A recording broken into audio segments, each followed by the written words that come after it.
Fala pessoal, tudo bem com vocês? Aqui quem fala é o Matheus Braga e sejam bem-vindos ao canal da J-League Insider para mais um J Entrevista. Aquele quadro que a gente traz jogadores, ex-jogadores e profissionais do jornalismo para a gente trocar uma ideia sobre carreira, futebol japonês, futebol internacional. E hoje eu tenho orgulho de estar recebendo aqui um grande amigo, um irmão que eu vou levar para a vida inteira e basicamente o meu mentor no jornalismo em geral. Chico Garcia, jornalista da TV Bandeirantes, o pai da Luna, o pai do Pietro, grande gremista. Chico, obrigado por você ter aceitado o convite. Tamo junto, obrigado, bem-vindo a J-League Insider.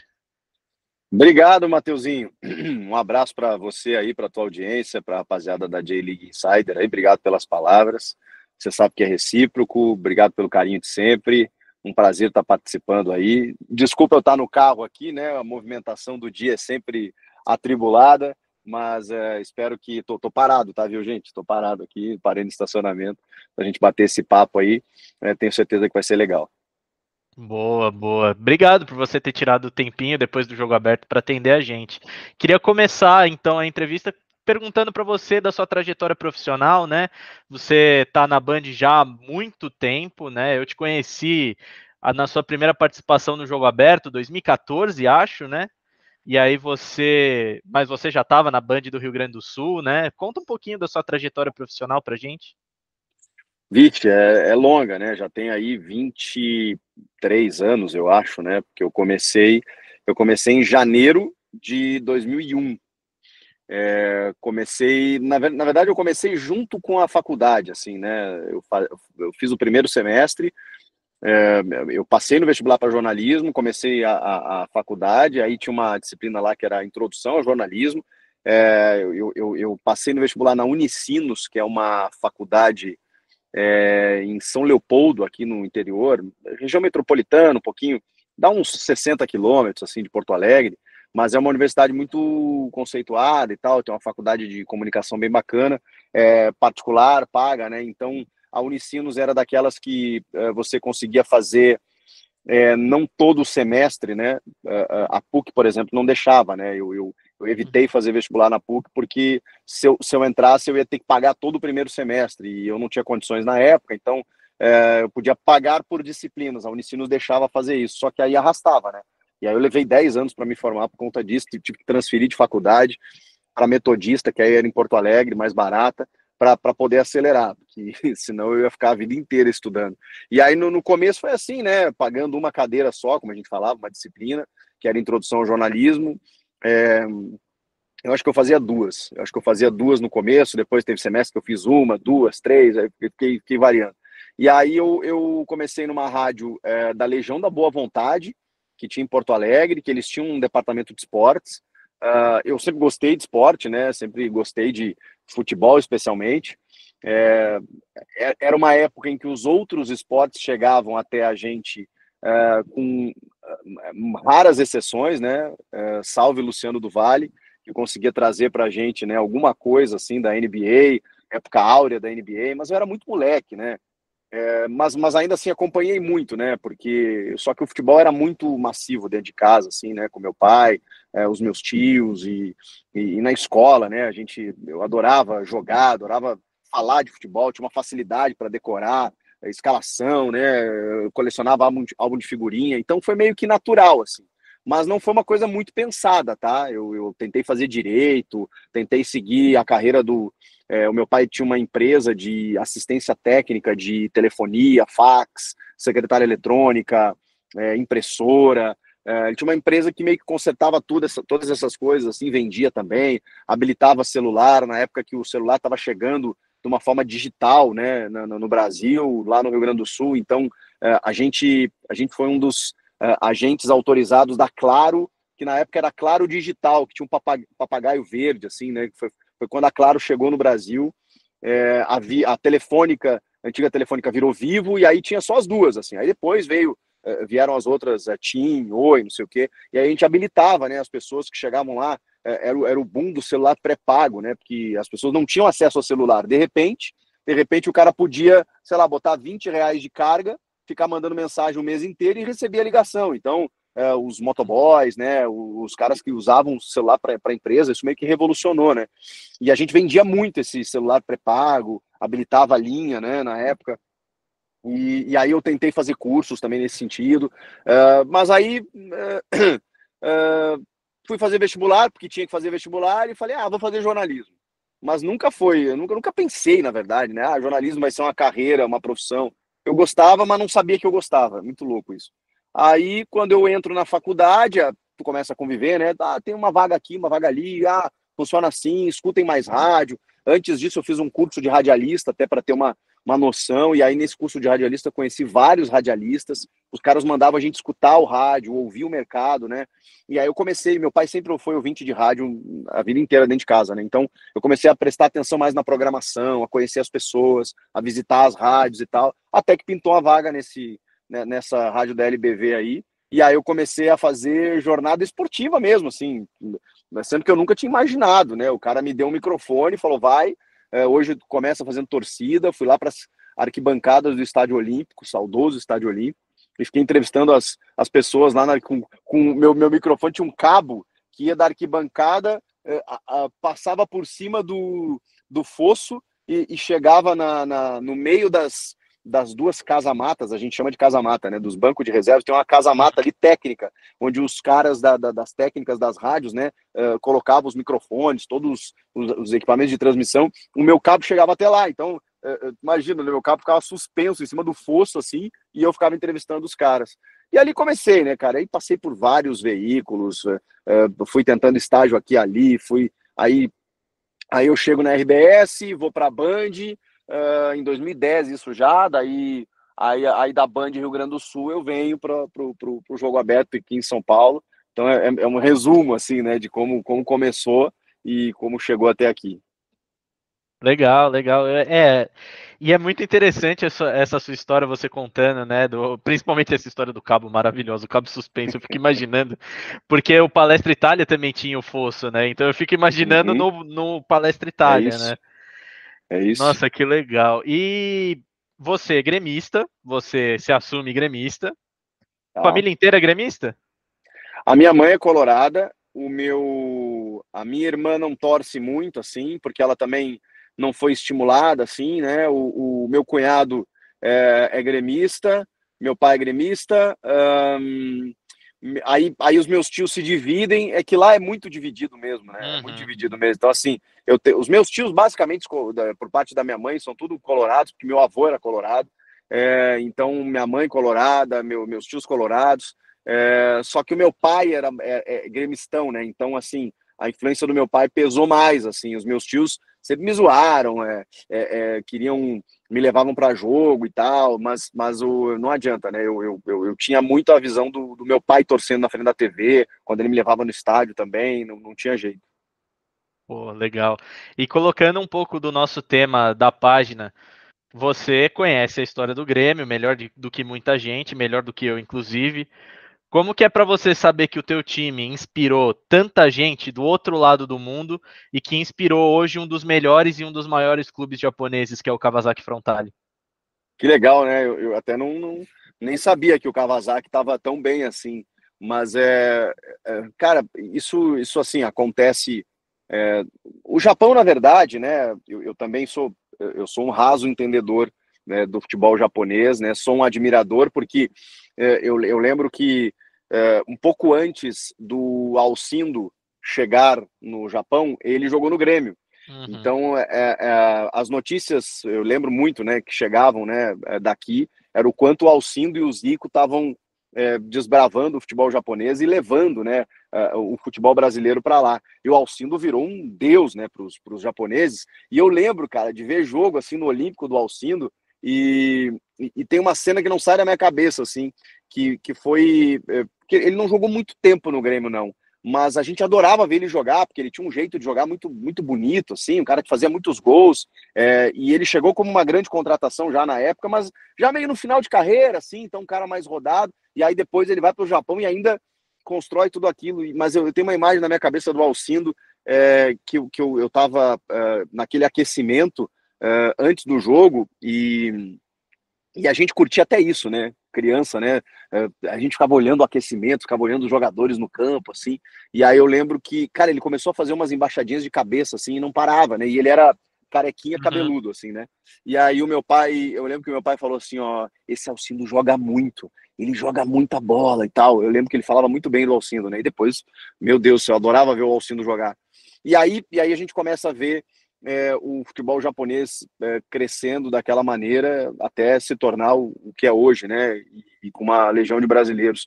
O Grêmio, vários clubes brasileiros, eu acho, né? Ou talvez o efeito contrário, né? O Corinthians, por exemplo, é uma cópia do Corinthians Casuals, né? Que é um time inglês lá, sei lá de que divisão. O Grêmio tem um clube no Mato Grosso, que é o Grêmio Jaciara, que o Grêmio jogou numa Copa do Brasil cara, o símbolo igual, as cores iguais, assim, e aí depois foram saber que o fundador era gremista e tal, e queria copiar nesse sentido. Então, cara, é muito, muito legal, né? Muito bacana porque você vê um time de Porto Alegre, um time no pé do Brasil, eu sempre falo isso, né? Que consegue ganhar o mundo, inclusive, né? A gente tem o orgulho, né, de dizer que somos campeões do mundo com uma conquista em Tóquio. O Inter ganha em Yokohama, acho que o São Paulo também Uhum. em Yokohama, né? O Mas São Paulo ganha os 2 primeiros em Tóquio. Os 2 isso, que primeiros, 92, 93, era em Tóquio. porque a Toyota, né, no caso, né, o campeonato mundial daquela época era em Tóquio. Então, assim, essa relação foi sendo construída e é muito legal você ter um clube tão, tão escondido do eixo, do centro, né, ganhar 3 vezes a Libertadores, né, ganhar o mundo e ser reconhecido assim no Oriente. Eu acho isso fantástico, cara. Fala muito mais do que torcer, do que ganhar título, essas coisas que marcam a gente. Legal, mano. E eu acho muito legal ver o seu relato como gremista, né? Porque a gente vê que o nosso futebol é muito respeitado por lá, né? Esses dias eu postei uma japonesa chamada Mariko, e ela é fã do futebol brasileiro. Ela adora o Brasil, ela sabe cantar o hino nacional, ela sabe falar português, e ela é fã do Marquinhos, ela segue o Marquinhos. Então é muito legal a gente ver o nosso futebol sendo reverenciado, enquanto a gente está passando por problemas aqui também, né? A gente muito É, desconfiado da seleção brasileira, muito desconfiado da própria CBF, e mesmo assim você vai para o Japão e você fala, olha, eu sou do Brasil, e eles, nossa, você é do Brasil e tal. é. Como que você enxerga não só o momento do futebol brasileiro para nós, mas também toda essa mística da seleção brasileira que consegue atrair fãs no Japão, na Coreia, na China, na África? Eu acho, Matheus, que na verdade a gente trabalha muito mal isso hoje, né? Porque chegou um momento em que a gente nem precisava de mídia em relação a isso, nem precisava trabalhar isso, porque, cara, o Brasil chegava, o Brasil ganhava, o Brasil encantava. Desde a década de 60, quando o Santos excursionava pela Europa, pelo mundo inteiro, na verdade, né, pela África, por todos os continentes, porque todo mundo queria ver o futebol brasileiro. E aí depois, o Brasil ganhando tudo, ganhando Copas, e aí tem a Copa na Coreia e no Japão, em que a gente ganha, inclusive. Então, assim, naturalmente, o Brasil, ele chegava até as pessoas. Era uma coisa meio orgânica, assim, né? O futebol brasileiro, com os nossos craques, jogando especialmente na Europa, e aí os mercados foram se abrindo, e aí a gente teve também o talento brasileiro no Japão, como tivemos com treinadores também, historicamente. Então, assim, a gente sempre o Zico, né? Imagina a habilidade, a qualidade do Zico jogando no Japão. Então, o Brasil sempre foi muito fácil vender o Brasil. Foi sempre um cartaz muito bonito, né? Um produto muito bem embalado. Só que já são 22 anos que a gente meio que parou no tempo por uma série de circunstâncias, de fatores, daria um seminário para a gente falar, né, do porquê disso, mas a verdade é que o mundo globalizou, a informação ela ficou mais disponível, o futebol, basicamente o europeu, ele entendeu que para ganhar do talento brasileiro, ele precisava diminuir o espaço para o jogador brasileiro poder desenvolver o seu talento, Não que eles não tenham, tem vários jogadores europeus com talento, mas até por isso, né? Então, para eles barrarem tanto os europeus com talento, especialmente o sul-americano com talento, vamos criar estratégias para que isso não aconteça. E aí o futebol ficou, né, mais físico, mais tático, mais organizado, mais difícil de você conseguir driblar, né, literalmente, né, todas essas armadilhas, essas estratégias. E aí, cara, a gente foi ficando para trás, né, porque a gente foi imaginando que só o talento resolveria. E aí a Argentina criou academias de técnicos, Portugal também, várias escolas mundo afora, para tentar aprimorar o futebol. Vários argentinos e portugueses foram até o mercado do Oriente para também ensinar o futebol, e hoje o futebol que é jogado nesses mercados é um futebol também de qualidade tática por conta disso. Então, o Flamengo, por exemplo, do Vitor Pereira, tomou um pau do Al Hilal naquela semifinal de Mundial de Clubes, porque lá estava o Ramon Dias, por exemplo, como técnico, tinha jogadores argentinos, tinha jogadores brasileiros, tinha uma globalização. Então, assim, o futebol brasileiro, ele sempre vai ser reverenciado, mas no momento, eu acho que a gente perde a chance, sabe, de tentar se aproximar mais do torcedor brasileiro e do torcedor mundial. O que eu vejo hoje no Brasil, inclusive, é o molequinho querendo torcer para o Manchester City, para o Liverpool, para o Real Madrid, para o Barcelona, para essas grandes equipes. A Champions League virou uma competição mais do que mundial, ela virou uma atração brasileira também, né? A gente gosta de assistir a Champions hoje, coisa que há, sei lá, 10 anos não tinha tanto apelo assim, porque, cara, o nosso produto estava aqui, hoje o nosso produto está lá. Então, o jogador brasileiro ainda rende na Europa, o talento brasileiro ainda se destaca na Europa, mas eu lamento que a gente, até em termos de seleção, né, que a gente não consegue fazer essa equação, né, trazer o jogador que rende bem na Europa para jogar bem na seleção e se aproximar do torcedor. A gente não consegue fazer isso. Lamento, porque essa percepção que os europeus têm, os asiáticos têm, do futebol brasileiro, me parece uma coisa muito mais do passado e também do talento do jogador que às vezes emerge, né, com o Neymar e mais recentemente o Vini, o Rodrigo, assim, agora os meninos aí, o Endrick, o Estevão, do que uma coisa mais, digamos assim, mais intensa, né, ou pela seleção brasileira. A seleção brasileira, infelizmente, não me encanta mais. Pois é. E você citou o Al Hilal do Ramon Dias, né? Até para colocar o meu peixe à venda. Poucos meses depois foi derrotado para o Urawa Reds na final da Champions Asiática. Não à toa o Urawa Reds foi jogar o Mundial ano passado. Isso. Mas até colocando uma novidade que chegou para a gente antes de eu começar essa entrevista com você, o novo ranking da FIFA traz o Japão na 16ª colocação, né? É a melhor posição do Japão em mais de 5 anos. E o Japão vem construindo grandes resultados depois da Copa de 2022, até dentro da Copa de 2022, com grandes resultados, não só da seleção. A gente viu, antes do seu Grêmio perder para o Real Madrid em 2017, quem perdeu para o Real Madrid em 2016 foi o Kashima Antlers, né? A gente tem o Urawa Reds também já jogando o próximo Mundial. Como que você está avaliando o momento do futebol japonês, de criar talentos, hoje muitos talentos japoneses jogando na Europa, jogando a Champions League também? Como que você está avaliando esse crescimento do Japão? Hoje, por exemplo, muita gente colocando que o Japão jogando sério e o Brasil jogando do jeito que está jogando, o Japão ganharia do Brasil. Eu acredito nisso. Vamos lá, né? Você sabe melhor do que eu a respeito disso, sobre esses talentos japoneses aí espalhados mundo afora em grandes equipes, não só japoneses, asiáticos.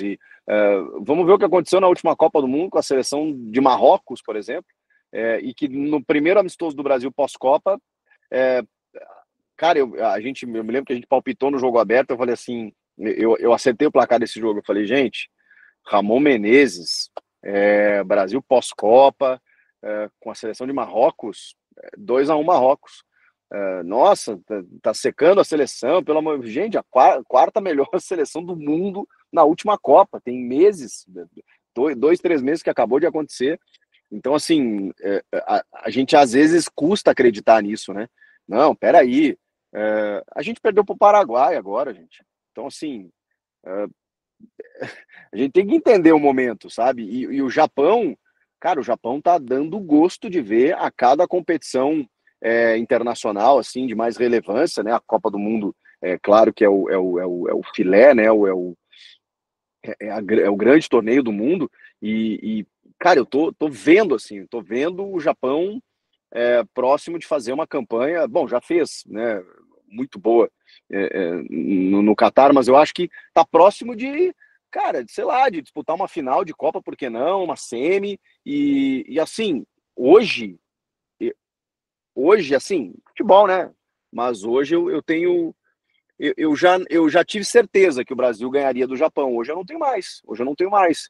E olha, acho até que se fosse botar um dinheiro, né, fazer uma fezinha lá, eu faria na vitória do Japão. Bacana, pô, bom. É muito legal também esse reconhecimento, né? O Japão, ele investiu muito nessa questão de formação também, né? Não à toa a gente tem hoje Takefusa Kubo, Kaoru Mitoma, o próprio Ayase Ueda, o Wataru Endo no Liverpool, o Tomiyasu do Arsenal. Então, é muito legal também o reconhecimento que o japonês também vê da gente, né? Eu fiz uma entrevista no começo do ano com o Fred Caldeira da TNT e ele estava no Mundial para cobrir o Manchester City e ele estava no City e Urawa, né, que se enfrentaram na semifinal do Mundial passado e ele comentou comigo, nossa, a torcida do Urawa não parou de cantar um segundo. Que E legal. faltou o entendimento. Eu até passei para ele o entendimento. O japonês ele entende que ele não é melhor que o Manchester City, que talvez ele não seja melhor que o Fluminense, mas ele sabe que com o Manchester City ele está sendo transmitido para milhares de países que, se você perguntar, não sabem quem é o Urawa Red Diamonds, né? Então, isso que eu acho muito bacana e o reconhecimento que a galera da mídia está tendo com não só com o meu trabalho, o trabalho de outros profissionais que cobrem o futebol japonês está sendo bem bacana e muitos japoneses, inclusive, agradecendo, né, por a gente estar divulgando o futebol deles aqui no Brasil. Eles que a gente citou agora há pouco ainda nos valorizam demais, né? E eu queria fazer essa pergunta para você com relação à J-League como produto, né? Você está aí na Band, que transmite o Campeonato Saudita. O Campeonato Saudita hoje, em termos de qualidade, é melhor que a J-League, mas em termos de tamanho, a J-League continua maior. Como que você enxerga, assim, o impacto do futebol saudita nos outros campeonatos asiáticos? Você acha que abre-se uma janela para que as emissoras comecem a passar outros campeonatos da Ásia, baseado no sucesso recente do campeonato saudita? Eu acho que assim, como é que você atrai o público ou a audiência, no caso do Brasil aqui, por exemplo, quando você vai transmitir um campeonato de fora? Quando você tem destaques internacionais, brasileiros, especialmente brasileiros, né? Que a gente adora torcer por brasileiros, né? A gente vê até o jogo de cricket, se tem um brasileiro jogando lá com chance de ser campeão, a gente vai ver. Então, no caso do Campeonato Saudita, pô, os caras injetaram uma grana absurda para trazer nomes absurdos e quase levaram o Vini agora, né? Porque eles estão numa cruzada aí, tem um fundo lá que investe muito bem. Então, claro que assim a ausência do Neymar ela prejudica bastante, assim, vou te dizer em termos de produto, porque a ideia também foi essa, né? Caramba, você vai ter um campeonato em que o brasileiro vai conseguir ver o Neymar em campo jogando pelo Al Hilal. Era tudo que o torcedor gostaria. E, infelizmente, né, ele teve a lesão, mas mesmo assim, você tem em campo, tinha o Michael, que foi embora agora, mas você tem o Cuejar, acho que também foi embora. Mas você tem Benzema, Cristiano Ronaldo, Talisca, você tem todo esses, o Roberto Firmino, além do Mané, todos esses grandes jogadores aí, né, que há pouquíssimo tempo estavam na Europa e que hoje estão no Campeonato da Arábia Saudita. Um campeonato com investimento, com ótimos estádios, com os caras investem até na questão plástica, né, para entregar um bom produto. Então, assim, a J-League, por mais que hoje a gente valorize mais, né, o campeonato saudita em relação ao campeonato japonês, e tenhamos, né, brasileiros, muitos brasileiros também ainda no futebol japonês, eu acho que isso é uma questão meio natural, assim, daqui a pouco começa a abrir um mercado, porque, pô, o mercado saudita está pagando isso, mas aí tem a Champions asiática, né? Então, naturalmente, os outros países começam a dar uma olhada em termos de concorrência, né? A China, por exemplo, é que o governo parou de investir, mas a China, quando teve o seu boom, o Band Esportes transmitia também, porque era legal, né? Você via Alexandre Pato, Hulk, Filipão, Cuca, Mano Menezes, os caras tudo trabalhando, né, no futebol chinês. Então era legal você ver esse, caramba, futebol chinês, pois é, mas olha o tanto de talento que os caras levaram para lá, naquele boom, Renato Augusto, Paulinho, né, toda essa galera aí. E aí depois deu aquela arrefecida. E aí agora você tem o Campeonato Saudita. O japonês já foi muito forte lá atrás, hoje está não sei, posso até estar errado nisso, num platô, assim, né, numa estabilidade, mas acho que tá evoluindo mais uma vez, até não se... É que o Japão, cara, o Japão não é um país de arroubos, né, de tipo assim, nossa, agora nós vamos ser o melhor campeonato do mundo. Não, a gente quer, como você falou, apostar na formação, temos uma liga forte, uma liga consistente, né, queremos implementar que o futebol aqui seja algo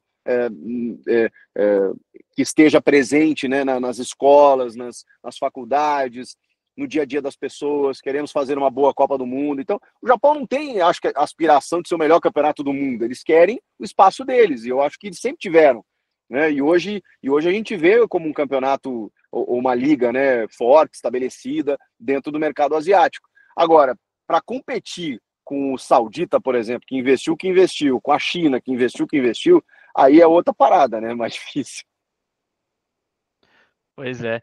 E como que você enxerga a questão cultural, né? A gente transmite diversos campeonatos que não são brasileiros, são campeonatos internacionais, e muitas vezes a gente desperta, né, no nosso espectador a questão cultural, de conhecer um pouco mais de determinado país, de conhecer mais determinado povo.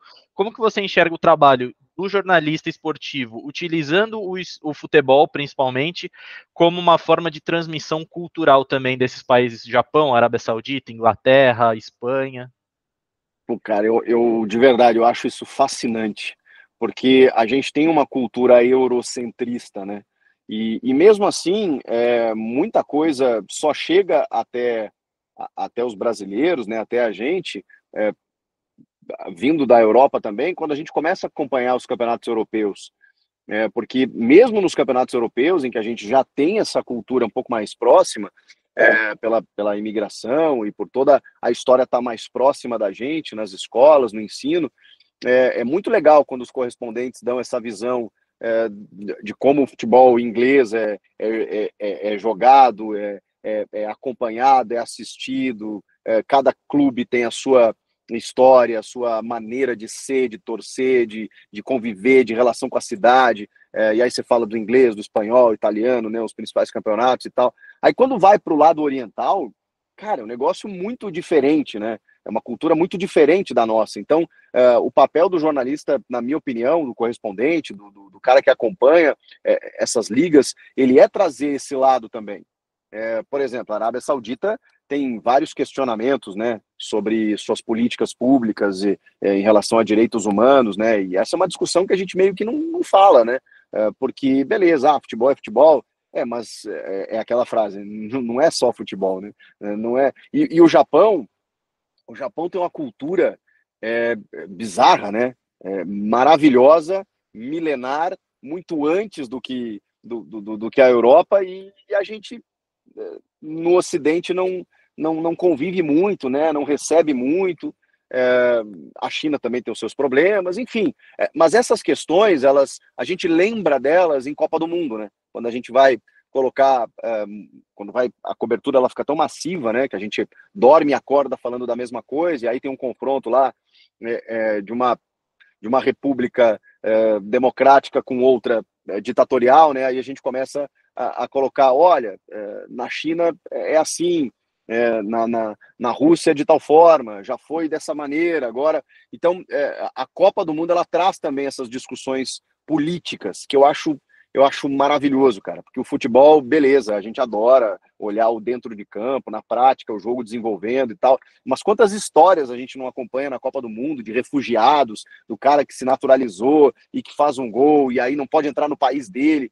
Cara, o mundo é cruel muitas vezes, né? E o futebol, ele tem esse aspecto de quase que épico, heróico, né? Quando você vence o teu oponente, quando você carrega massas, quando você tem uma multidão te olhando e você está se tornando exemplo também, de certa forma, né? Então eu acho que o Japão, por exemplo, precisava mais, sabe? Eu acho que a gente precisava ser mais abastecido, consumir mais a cultura japonesa, em termos de massa mesmo, né? Claro que a cultura chega aqui, claro que nós temos muitos imigrantes aqui, especialmente em São Paulo, mas eu acho que precisava mais. A gente precisava aprender muito com os japoneses, né, Matheus? Pois é, pois é. Eu queria até que você avaliasse essa frase que eu vou dizer. Eu acho que esse trabalho, principalmente desde que eu comecei a acompanhar mais a fundo, e curiosamente eu comecei a acompanhar mais a fundo no ano que eu saí daí, em 2020, até por causa da pandemia, do meu TCC e tudo mais, te coloca muito para estudar, né? Então, uma coisa que eu me comprometi quando eu criei a J-League Insider é que, embora o meu dever de jornalista fosse trazer as duas visões, eu também traria para o público brasileiro a visão do Japão de determinados assuntos, que geralmente não chega para a gente. Por exemplo, uma grande mentira que falam para a gente é que o Japão não se arrepende, nunca pediu desculpas pelos crimes que cometeu na Segunda Guerra. Isso é uma mentira, tá? Eu fui pesquisar a fundo, o Japão inúmeras vezes protocolarmente se desculpa. E uma coisa que eu sou muito questionado, poxa, olha, os massacres que foram feitos na Coreia do Sul, na China, e isso me colocou muito para estudar. E muita gente acha, às vezes, que eu estou defendendo o Japão. Eu falo, não, olha, eu entendo o que aconteceu. A minha opinião é que existiram os crimes, que isso foi colocado de certa forma na história e uma forma triste, infelizmente. Mas a posição do governo japonês é essa, tal. Ele questiona tal coisa, ele diz que essa visão não é verdadeira. E essa a afirmação que eu queria que você avaliasse, né? Quando você cobre a fundo um determinado assunto, ele também te bota para estudar em determinados outros assuntos que vão além do esporte, né? Tipo geopolítica, cultura, história. É muito interessante também essa relação que você vai tendo com um outro país em determinados temas, sendo que você começou pelo esporte. É, exatamente. Mas como eu passei pelo geral, eu tive uma passagem pelo geral. Eu começo no esporte. Aí, a forma como eu entrei, por exemplo, na RBS, lá no Sul, na Rádio Gaúcha, foi pelo geral. Eu não tinha uma vaga no esporte, eu entrei para fazer geral. E eu queria fazer jornalismo, né? Então, caramba, eu estou numa rádio que era e ainda é hoje a mais ouvida, né? Como se fosse hoje aqui é mais dividido, né? Você tem Rádio Globo, CBN, Rádio Bandeirantes, Jovem Pan, você tem bem dividido, assim, mas como se fosse a Itatiaia em Belo Horizonte, a Rádio Gaúcha no Rio Grande do Sul. Então, eu entrando numa rádio como essa, eu queria marcar né, aprender especialmente, né? Então, assim, foi a vaga que pintou e foi muito bom. Hoje eu agradeço por ter feito isso, porque me deu uma outra visão de mundo. Eu fui obrigado a cobrir esses temas, né? Eu fui obrigado a entrevistar ministros, candidatos, fazer coberturas eleitorais, a cobrir buraco de rua, a cobrir tudo que você possa imaginar, porque eu trabalhava realmente no geral, né? E aí eu era repórter, eu era co-âncora de estúdio, eu tinha que segurar a programação, eu tinha que falar numa época, 2004, 5, 6 e 7 ali. Aí na metade de 2007 eu vou para o esporte. Cara, foi uma época que estourou o mensalão, foi uma época que o YouTube estava começando. O YouTube começa em 2005 e eu lembro de noticiar, ó, tem uma nova ideia aí, olha que loucura, né? Uma nova ideia aí que é você no tubo. YouTube, você grava e coloca uma plataforma de vídeos e tal. na época só tinha o Orkut, então assim, a rede social estava começando, a gente tinha blogs, né, blogs com hospedeiros, né, no UOL, no BOL, em vários portais e tal. Então, eu peguei bem o início, assim, de uma nova comunicação, e ali, cara, eu fui obrigado a ter uma nova visão de mundo, né? Peguei a primeira eleição do Barack Obama, com um colega meu que era muito especializado em política americana, que foi fazer a eleição lá, e eu lembro dele falar assim, cara, preste atenção no senador Barack Obama que está surgindo, e a eleição dele também é muito baseada pelo Twitter. O Barack Obama fala, né, que a primeira eleição dele tem muito a ver com o Twitter. Aliás, eu ganhei a biografia, né, do ex-presidente, do meu amigo Matheus aí, né, um livro maravilhoso, né, independentemente de questões ideológico-políticas, aí eu recomendo, porque é muito legal, né, ver a maneira como ele chegou até a presidência, né, com questões familiares e tudo mais. Um negro, né, chegando até a presidência da República dos Estados Unidos é um negócio que chamou muita atenção na época, como foi construída essa campanha. Cara, eu tô tentando contextualizar para a época, né, para mostrar como tudo isso me deu uma outra visão além do esporte, né? Então, hoje, quando eu vou cobrir o esporte, quando eu vou comentar um jogo, quando eu vou acompanhar uma Copa do Mundo, eu naturalmente me interesso por outras questões. E eu acho legal que a gente esteja chegando nesse nível, assim, nesse ponto, em que as coberturas, elas estão... Até porque hoje você tem coberturas de todos os modelos, né? Você tem nos canais do YouTube, você tem nas grandes mídias, você tem na rede social, você tem os influencers que pode ser hoje digamos, uma alcunha meio pejorativa, né? O influencer, mas tem gente que faz um trabalho muito bacana, que pega questões diferentes, né? Que pensa fora da caixa, que produz conteúdo de uma maneira muito bacana para chegar nas pessoas com curiosidades, com história. Então, cara, hoje a comunicação ela é muito variada, né? Cabe ao público escolher aquilo que é melhor, e quando vem um conteúdo que vai além do campo, né, que vem com todo esse contexto geopolítico, político, econômico, social, cultural, cara, eu acho isso fantástico, de verdade. Legal, bacana. E você citou muito bem a questão das redes sociais, né? Hoje a gente tem muita cobertura, que nem você falou, especializada em campeonatos que antes a gente nem sequer tinha informação ou tinha pouca informação.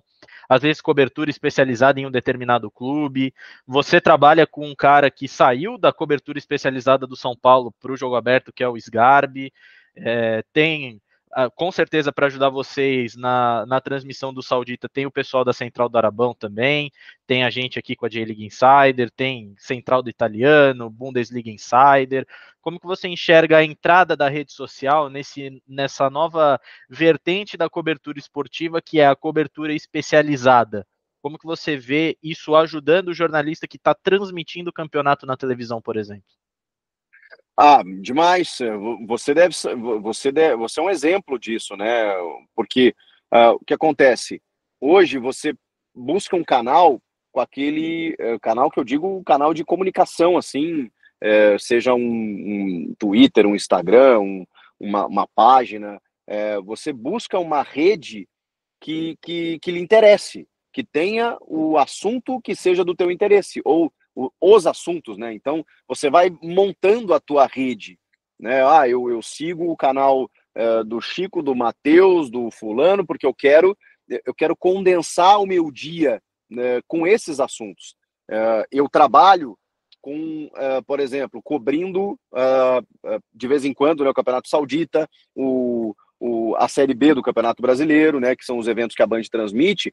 Então, naturalmente, eu sigo perfis que acompanham os clubes da Série B, os clubes do Saudita, que seja especializado no mercado do futebol saudita. Então, o que acontece? Eu preciso receber esse tipo de conteúdo. E, imagina, eu sou uma pessoa. Então, hoje o público, eu gosto muito da cultura japonesa, do futebol japonês, tem um brasileiro que eu gosto, está jogando lá, então eu vou seguir o perfil da J-League Insider, eu vou acompanhar o que a galera está trazendo de informações, de curiosidade. Então, assim, a rede social, ela permitiu que a gente pudesse falar de tudo, a qualquer momento, para quem a gente quer comunicar, para o público-alvo, no caso. né? A televisão, né, como um grande veículo de massa, ela é uma, cara, é uma rede de pesca, né? É uma tarrafa gigante, assim, do tipo, pega todo mundo, mesmo quem não tá afim. Então, o que que você tem que fazer, né? Você tem que buscar conteúdos que atraiam desde a criança, o adolescente, até a Dona Maria, lá, de 70 anos. Você tem que fazer um conteúdo meio que uniforme para que atinja todos os públicos, porque você não sabe em que horas vai chegar na casa da pessoa, em que momento, o que a pessoa está fazendo, você não sabe qual idade vai estar assistindo, então você tem que ter uma programação uniforme. Enquanto que, quando você tem um nicho específico de trabalho, de conteúdo, você vai atingir aquilo que o cara que está recebendo quer saber e ouvir. Isso, obviamente, também tem uma parada comercial nesse sentido, né? Ah, beleza, a televisão ela atinge muita gente, mas todo mundo que ela atingiu vai comprar o teu produto? Ou você vai conseguir direcionar no teu público-alvo, por exemplo, né, tem 10 pessoas que te assistem, tem 1 milhão que assiste a televisão. Às vezes o produto que a televisão anuncia não vai chegar em 10 pessoas que querem consumir, enquanto que se você 10 pessoas te assistem, as 10 pessoas vão consumir aquilo que você está oferecendo, porque é exatamente aquilo que as pessoas querem. Então, essa forma de comunicar hoje, ela está muito mais específica, objetiva. Então, nesse sentido, a rede social ela permitiu que tanto profissionais, né, hoje possam trabalhar de uma forma mais direcionada com aquilo que gostam, descobrindo mais coisas, mais minúcias, até porque a televisão, estou usando a televisão como exemplo, mas podia ser o rádio, podia ser o jornal, você tem que fazer um trabalho mais genérico. Você não pode ser muito específico, porque essa especificidade vai atingir um nicho de pessoas. E aí a rede social tem esse poder, né, de você comunicar diretamente para quem quer saber o teu conteúdo. É o cara que clica no teu canal. É o cara que acessa o teu Twitter. É o cara que bota ali seguir porque ele quer saber o que você está falando. E isso cara, isso é maravilhoso. Pois é, e você também é um cara que usa muito do YouTube, né? Você está quase sempre, todo dia, postando notícias, a sua opinião, a informação, e também fazendo as lives, né? Muito focada, às vezes, até mesmo no Corinthians, que é o time da sua esposa, o time dos seus 2 filhos, eu imagino. Eu queria que você falasse um pouco da sua relação com o Corinthians e com a torcida do Corinthians, né?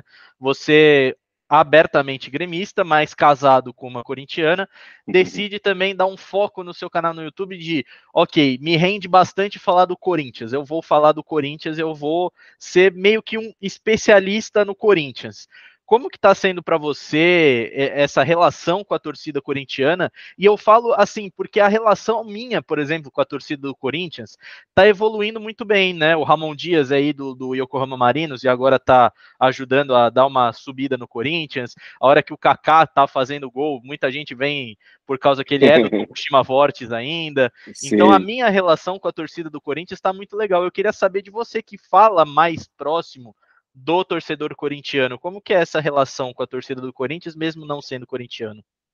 Eu confesso que eu fiquei um pouco impactado quando eu chego em São Paulo, e eu cubro aqui desde sempre todos os times, seja como repórter na Band ou comentarista, a gente acaba assistindo todos os times de São Paulo, né?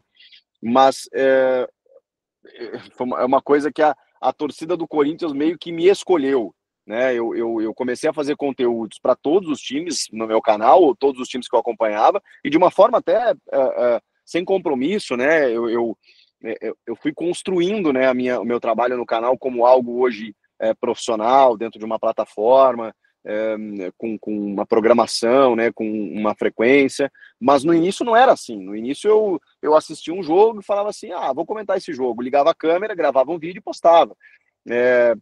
Isso há 5 anos, quando eu criei o canal.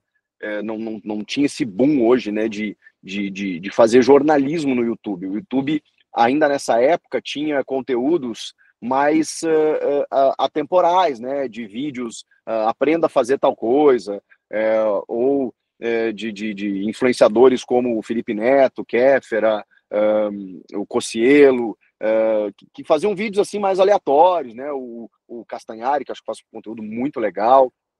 Mas eram coisas que você assiste hoje, você assiste daqui 1 ano, você assiste daqui 2 anos e o vídeo tá lá. Demorou para a galera entender que dava para fazer jornalismo no YouTube. mesmo que esse vídeo fique velho amanhã, e aí você produz de novo, e aí você faz mais conteúdo, e a galera vai seguindo o teu canal para saber, né, para saber hoje o que tá acontecendo, mas amanhã também. Enfim, e aí eu fui construindo isso, só que eu percebi? Eu percebi que os corintianos invadiram o meu canal, né? Eu postava um vídeo do São Paulo, do Palmeiras, do Grêmio, né, que enfim é o meu time do coração, e não tinha a mesma repercussão, o mesmo engajamento. A gente sabe que a torcida do Corinthians é muito grande, é muito engajada, eles são muito apaixonados pelo time, e cara, foi um negócio maluco, assim, quando eu comecei a perceber que o corintiano esperava pelos meus vídeos, esperava pelas minhas lives, e isso foi me dando um retorno de audiência muito maior do que os demais, eu direcionei, mas sem deixar de lado aquilo que eu gosto de falar. Eu faço vídeo de seleção brasileira, eu faço vídeo dos grandes jogos que eu consigo acompanhar, mas eu defini uma cobertura do Corinthians porque as coisas foram meio que se aproximando, né? O torcedor do Corinthians foi esperando uma cobertura, eu fui produzindo porque vi que dava retorno, e quando eu vi, eu estava e realmente deu um cortezinho, né? Mas voltou? Voltou bem. Então, assim, eu fui percebendo que ali tinha um nicho também, né, dentro disso que a gente está falando. Hoje tem vários canais aí de Corinthians fazendo coberturas também, e mesmo assim eu ainda consigo dar mais audiência que eles. E eu não sou corintiano, né? Eu não sou um canal identificado, né? Um cara que visto a camisa, solta o bandeira e tal. Eu analiso o Corinthians. Eu acho que isso também é uma coisa que me ajudou. O corintiano, acho que o torcedor em geral, ele tem uma parada, pelo menos eu tinha como gremista, de ligar a televisão no dia seguinte em outros mercados para, por exemplo, o Grêmio fez um jogaço contra o Palmeiras, contra o Corinthians nos anos 90, né? Fazia um jogo, eliminava os caras, eu achava lindo isso e tal. O que eu fazia? Eu queria ver o Globo Esporte de São Paulo, para ver o que os caras iam falar do Grêmio. Eu queria ver o Cartão Verde domingo à noite para saber o que os caras iam falar do Grêmio. Era gostoso ver caras que não são gremistas, que não são torcedores, que estão do outro lado elogiando o Grêmio. Adorava isso. Então, eu acho que isso me ajuda, porque o torcedor que está cobrindo, né, que acompanha ali os torcedores do Corinthians, eles são apaixonados também, né? Eles têm análise crítica, mas eles também são apaixonados. Quando eles veem um cara de fora valorizando o clube, entendendo a importância do clube, analisando, dizendo assim, olha, criticamente mesmo, o Ramon Dias tem que fazer isso, tem que fazer aquilo, o Breno Bidon tem que ser titular, tá faltando um cara que faça gols, o Yuri Alberto talvez jogando de lado para não ter o protagonismo. Sabe, quando você começa a analisar, os caras falando, caramba, pô, esse cara que não é corintiano tá analisando com carinho, com cuidado o meu time. E tá fazendo as críticas que precisam ser feitas. O Antônio Oliveira perdeu a mão do time, olha, são 10 jogos sem vencer, não dá para defender e tal. Então, quando você faz as críticas, é muito difícil isso, né, Matheus? Mas assim, quando você tenta ter uma linha coerente, o cara te respeita, porque um dia você vai bater, no outro dia você vai elogiar, no outro dia você vai ter que bater de novo. O cara vai dizer, tá bom, mas esse cara aí, quando tá bem, ele elogia. Então, se ele tá criticando, é porque ele tem razão. Então, eu acho que essa relação muito respeitosa, e aí tem o ingrediente ainda da minha esposa ser corintiana, né? Que a galera, eu uso isso muito mais até como estratégia, né? Porque os caras acham que eu falo mais do Corinthians, ou às vezes defendo o Corinthians por causa dela, e eu entro na onda. Quando na verdade cara, eu tô cobrindo um clube, eu tô acompanhando todos os jogos desse clube. Eu não faz sentido, na minha opinião, fazer um jornalismo, e respeito quem faz, negativo. Não quer dizer com isso que eu vá ignorar as dívidas do Corinthians, os problemas políticos, a gestão Augusto Melo, e eu faço inúmeros vídeos apontando todos os questionamentos para o torcedor ficar preocupado, porque eu estou falando para o torcedor. Então as coisas erradas também precisam ser ditas. Agora, quando tem, por exemplo, uma situação de uma contratação como a do Memphis, cara, eu vou exaltar. Por quê? Porque eu também estou lidando com a paixão do cara que está lá do outro lado, e eu sei que esse cara, o Memphis, vai me dar mais audiência no canal. Então, por que eu vou ficar pegando a contratação do Memphis E olha que eu até fiz isso, tá? Mas é óbvio que eu faço isso dentro de um recorte, mas depois eu exalto. Mas por que eu vou ficar dizendo assim, gente, mas como é que o Corinthians contrata o cara devendo para o mundo inteiro e tal? Por que eu vou pautar os meus vídeos com esse viés? Eu vou afastar o meu público. Então, eu não posso deixar de falar o que é certo. Não posso. E eu não deixo. Mas também eu preciso entender que eu dependo do cara que está do outro lado. Eu preciso que esse cara queira me assistir. E para ele querer me assistir, eu estou lidando com a paixão dele, eu estou lidando com algo que para ele é mais importante muitas vezes do que qualquer outra coisa na vida. Então eu tenho que ter muito cuidado. Isso vale para todo o time que eu cubro, na verdade. Eu quando vou analisar um jogo, eu tenho o maior cuidado, porque eu sei o quanto o clube é caro para o torcedor, né? Ele é importante para o torcedor. Então eu fui construindo essa relação com o corintiano, e hoje, Matheus, cara, eu vou na arena do Corinthians e é um negócio fora do comum. É um negócio que eu jamais imaginei viver. Eu fui no jogo contra o Flamengo, meu time numa draga, eu fui assim para comentar o jogo pela Band News FM, pela rádio. Mas antes, como era véspera de aniversário da minha esposa, eu passei na loja do Corinthians para comprar uma camisa para ela. O time numa draga, tinha perdido para o Juventude o primeiro jogo, estava na zona do rebaixamento, ia jogar contra o Flamengo, tipo assim, precisava vencer, senão estava morto no campeonato. Galera tinha todos os motivos para estar desesperançosa, né? Cara, a loja lotada, os caras comprando um monte de coisa, e eu tirei foto. Olha, eu acho que eu fiquei 1 hora tirando foto com os torcedores do Corinthians. Eu parecia um jogador de futebol, assim. E eu falava, caramba, que coisa maluca, né? Porque aí eu parei para tirar foto com os caras fizeram fila. E aí parou a loja, né? Tanto que eu ia comprar outras coisas, não deu tempo. Eu comprei, eu tava querendo ver uma canequinha lá, mas aí como eu fui personalizar a camisa, eu já fui correndo pro caixa, porque senão eu não ia chegar a tempo na rádio. E é um estádio que eu tenho que passar meio rápido, assim, né?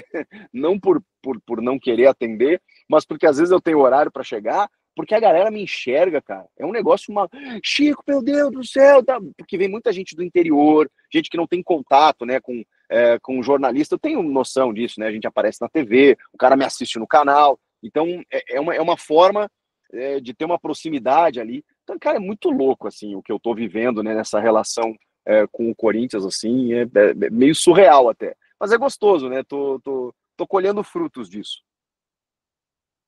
Legal. E você falou da sua relação com o público. Para a gente encerrar como última pergunta, eu vou repetir uma pergunta que eu fiz para você quando você foi no Vilela.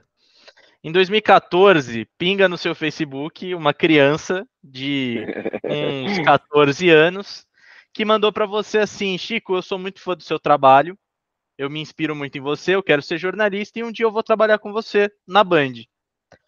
Passa um tempo, em 2019, um simples estagiário chega para você com o telefone e fala: você lembra de mim? Então, tô aqui, não falei que eu ia trabalhar com você? Como que é para você quando você trabalha com quem te conheceu na TV, quando você encontra uma pessoa que era fã e agora inspirada em você tá trilhando o caminho no jornalismo? Eu sei que não sou só eu, tem outra pessoa que conheceu você no começo da carreira e você ajudou muito e hoje está até cobrindo Champions League. Então, queria que você falasse um pouco disso. De quem você está falando? Da Bibi, da Bianca. A Bianca, a Bianca. A Bianca, na verdade, a Bianca foi minha estagiária lá na Band.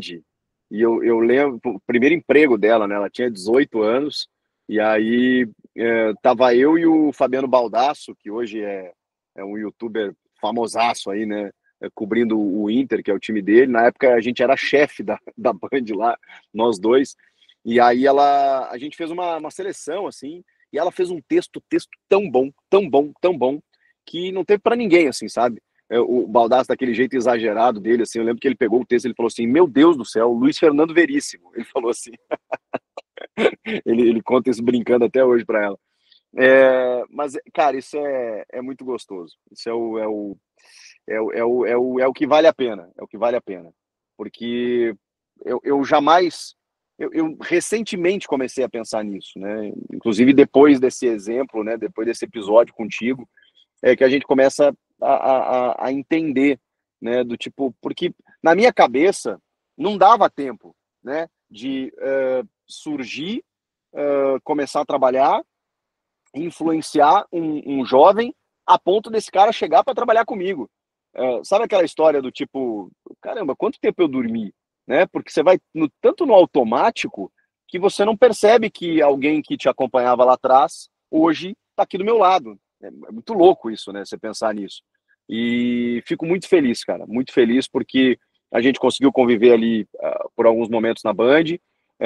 Sei que você conseguiu conviver também com outra grande referência para você, que é o Milton Neves, e o quanto foi legal, né? E outros tantos, né? Que eu imagino você tenha, né, curtido ali naquele período de redação. Eu já hoje nem frequento mais a redação, né? Porque consegui me dissociar um pouco do dia a dia da reportagem, que estava muito maçante mesmo, mas foi uma escola, era importante, mas eu estou num outro momento de vida, né? Então precisava focar em outras coisas, mas aquele momento eu frequentava muito a redação, eu estava todo dia na redação, né? Então a gente acabou trocando muita ideia nesse sentido, e foi muito legal, cara, muito legal, porque eu jamais imaginei, né? Uma coisa que nunca passou pela minha cabeça, que o cara que estava ali trabalhando comigo, que hoje a gente troca a maior ideia de futebol. Tô vendo aí você, cara, você é um guerreiro, assim, né? Porque você tá abrindo um caminho, um mercado que não é fácil, eu sei disso, né? Tem um nicho muito específico, mas tem um trabalho brilhante por trás disso, né? E você tá lá,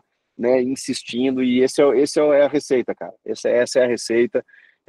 Já dei muito murro em ponta de faca. Já passei por isso também, de chegar na redação da Rádio Gaúcha e ver dinossauros do rádio ali, eu produzindo para ele, e lembrar o quanto eu escutava esses caras criança, rádio no meu pai.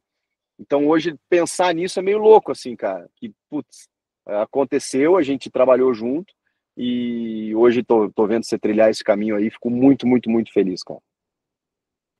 Obrigado, obrigado. E, pô, você tá até me emocionando bastante, porque, cara, é assim.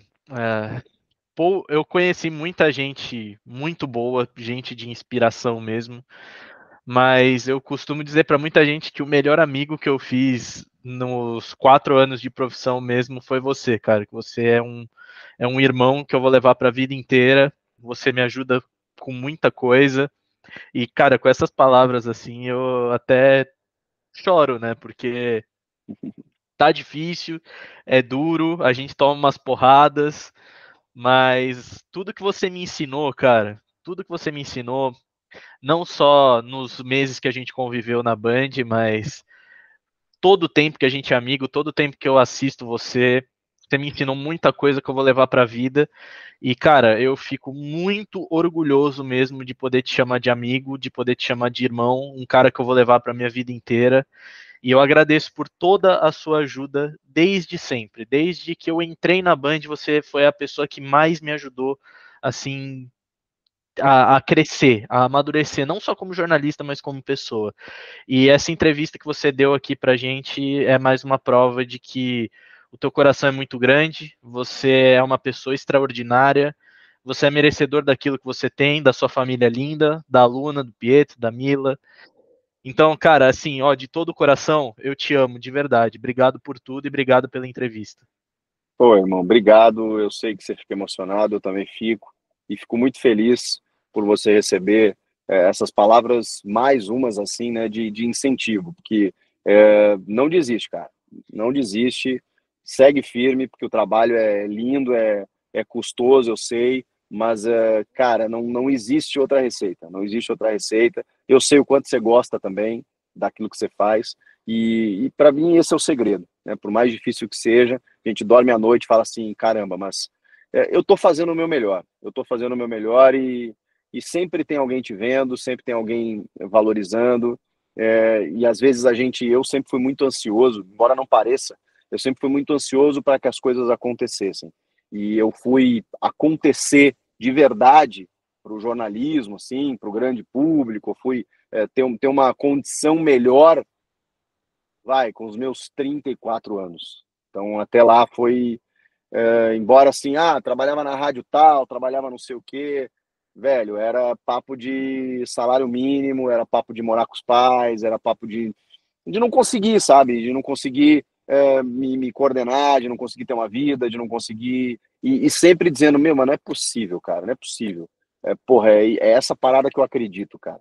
Então eu vou insistir porque e não era no meu tempo, era no tempo de Deus, no tempo que as coisas tinham que acontecer. Então, quando a gente entende isso, quando a gente respeita o processo, e hoje eu guardo com muito carinho todo esse período de subida da montanha aí, né? Que fala, caramba, teve cada coisa, velho, é muito legal, porque aí você valoriza cada tombo que você levou, que você fala assim, porra, hoje, graças a Deus, tá tudo bem, os perrengues continuam, só mudaram, mas finalmente a gente conseguiu chegar numa condição boa, mas por conta de tudo que eu apanhei lá atrás. Então, segue, cara, é só o que eu te digo, segue. É isso. Obrigado a todo mundo, obrigado ao Chico que cedeu esse tempinho pra gente, obrigado a você que ficou aqui até agora. Não se esquece de se inscrever então no canal, ativar o sininho, deixa o like, manda para os amigos. E aqui na descrição vai estar o canal do Chico, obviamente se você me conhece, muito provavelmente você já está inscrito no canal dele, mas se você não tiver, dá uma passada lá, que é um conteúdo muito bacana. Chico, mais uma vez, obrigado por você ter cedido seu tempo pra gente. Obrigado, irmão, beijo, muito sucesso para você aí, para a rapaziada da J-League Insider. Valeu. A gente vai ficando por aqui, a gente volta numa próxima. Até mais.